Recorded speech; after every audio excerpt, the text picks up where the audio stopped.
This is the John F. Kennedy Center for the Performing Arts. It's not just a building, it's a living memorial to a slain president. Its name was created by law for what Congress called the sole memorial in the nation's capital to the murdered president. But recently, President Trump's hand-picked appointees to the Kennedy Center board decided to add President Trump's name to the center, now calling it the Donald J. Trump and the John F. Kennedy Memorial Center for the Performing Arts, placing President Trump's name in front of the name of the president who was assassinated. A constitutional showdown is now underway. A lawsuit's been filed, and a member of Congress who serves on the board claims she was censored from expressing her opposition to the name change.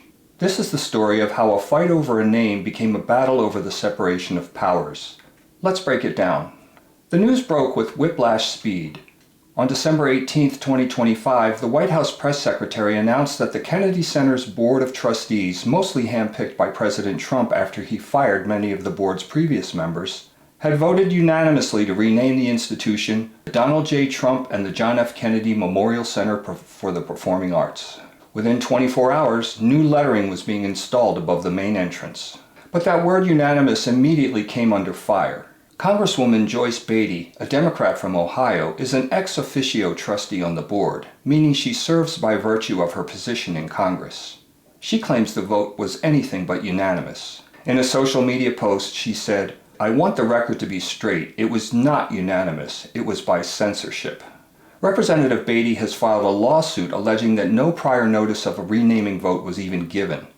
Beatty stated the online meeting was a, quote, thinly veiled sham, end of quote, held remotely, and when she tried to voice her opposition, the people running the meeting muted her microphone so she couldn't speak. The defendants in the case are a who's who of the administration and its appointees. The suit seeks to have a judge declare the vote unlawful and order the immediate removal of all the new physical and digital branding.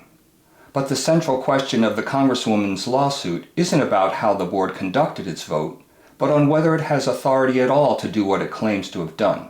Can a board handpicked by the president legally rename a national memorial established by an act of Congress? To understand this fight, you have to go back to 1964.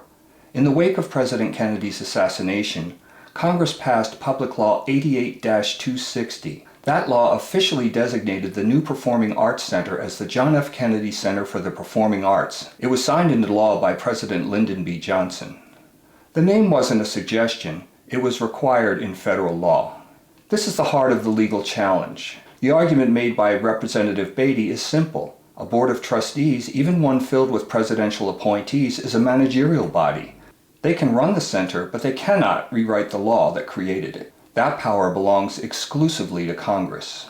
The law itself says the board exists to, quote, maintain and administer the center, end of quote, and to operate the center as a living memorial to John F. Kennedy, end of quote. The lawsuit filed leans heavily on this argument, calling the board's vote a, quote, flagrant violation of the rule of law. The filing argues that if allowed to stand, the board's action would set a dangerous precedent. And, as Joe Kennedy III, the grandnephew of JFK, wrote online, the Kennedy Center is a living memorial. It can no sooner be renamed than can someone rename the Lincoln Memorial, no matter what anyone says. The lawsuit asks a federal judge to affirm that an act of Congress cannot be undone by a board vote. Our national memorials are spaces meant to transcend politics, to honor figures and ideals that are part of a shared American story. Kennedy himself championed the arts as a form of truth, not a form of propaganda. The law creating the Kennedy Center specifically prohibits additional memorials or plaques in the nature of memorials from being installed in the public areas of the Kennedy Center. Representative Beatty's lawsuit argues that adding President Trump's name to the building is, by its very nature, creating a new memorial directly violating this clause.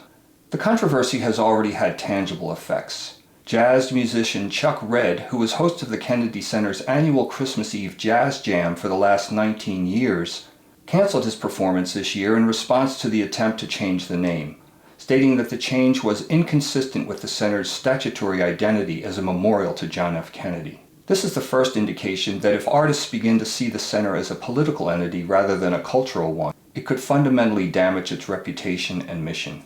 As this situation plays out, a cloud of constitutional uncertainty hangs over one of America's most prestigious cultural institutions. The battle pits President Trump's influence against congressional law.